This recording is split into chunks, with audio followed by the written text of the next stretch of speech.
sinabi ni inay na pupunta kami sa ospital. Ang lakas ng iyak ko. Tatago pa ako sa kung saan-saan para hindi kami makapunta sa ospital. Ngayon, ito ako. Ako na mismo ang nagdadala sa sarili ko papunta sa ospital.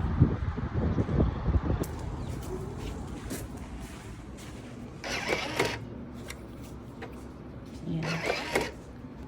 Tanggal mo na sapatos.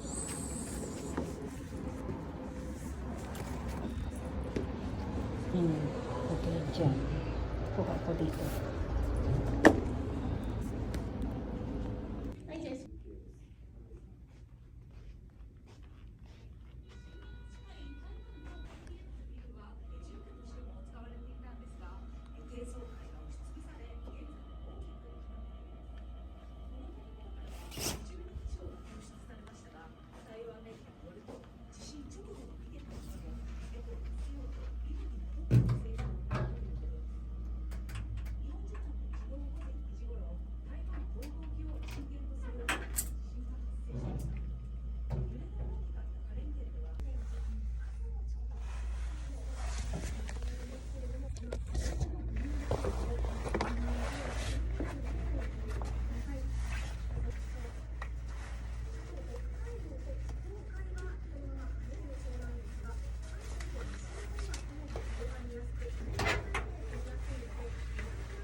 Ba't dinala ko to?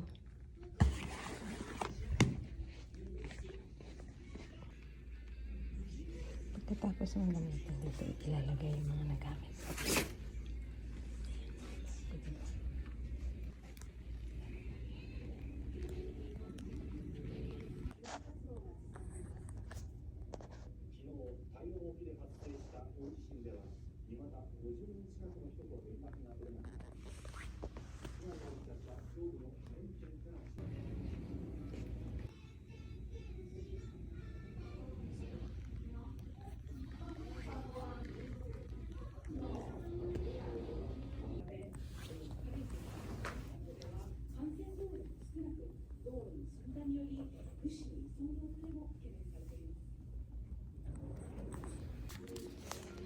Ito, natanggap ko na yung results.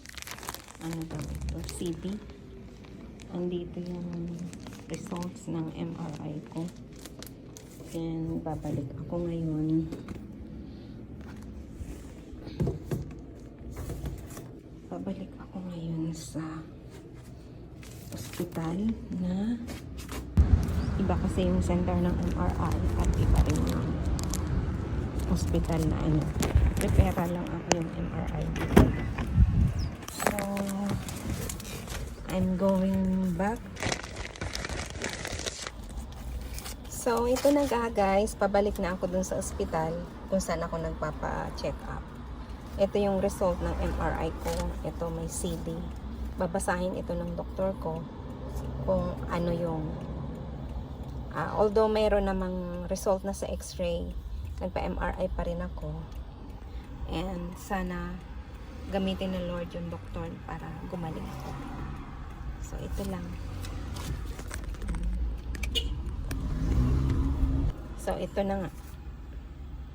So, ayan. Pabalik na tayo sa ospital.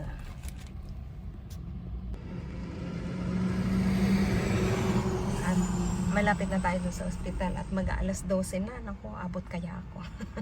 Pero tatanggapin naman siguro ako kasi sila, referral nila to eh. Ruisa, oh. Ishikawa. Ruisa.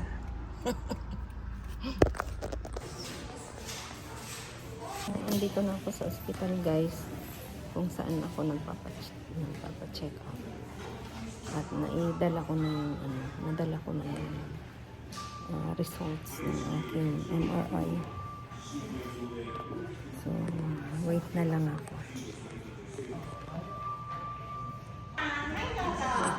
Dito. Yan yung receiving.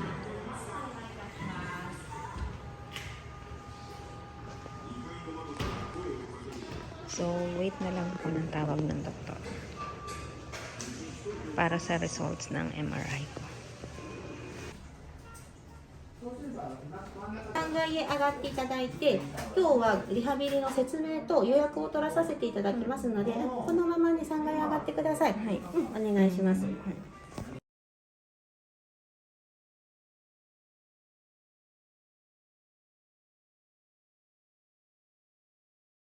リハビリって予約で電話でできる？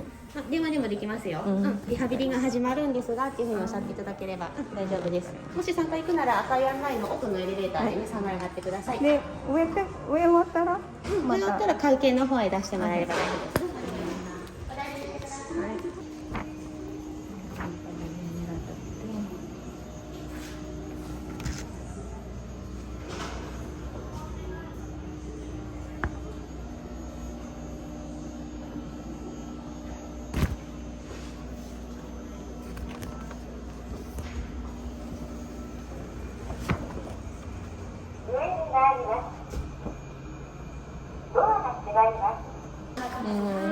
初めての方ですね、こちらちょっとお持ちになって、はい、お席でねお待ちください。ご順番お願いします。